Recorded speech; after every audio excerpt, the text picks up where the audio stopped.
শুভ নীলষষ্ঠী বন্ধুরা, তোমরা সবাই জানো আজকে নীলের উপোস।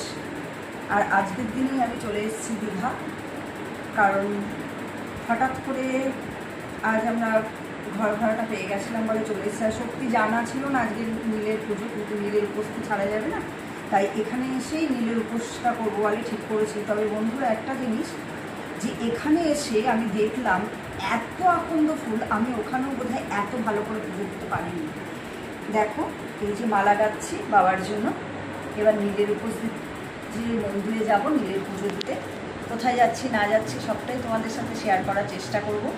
তাই সবাই বলি, আজকে সকল মায়েদের একটাই প্রার্থনা যে সবার সন্তান যেন খুবই ভালো থাকে। আমার সন্তানও যেমন আমার কাছে খুবই আদরে, সবার সন্তানই সবার কাছে খুব আদরে। সবার উদ্দেশ্যে বলি, সবার সন্তানকে ঠাকুর ভালো রেখো, খুব ভালো। শুভ নীলষষ্ঠী।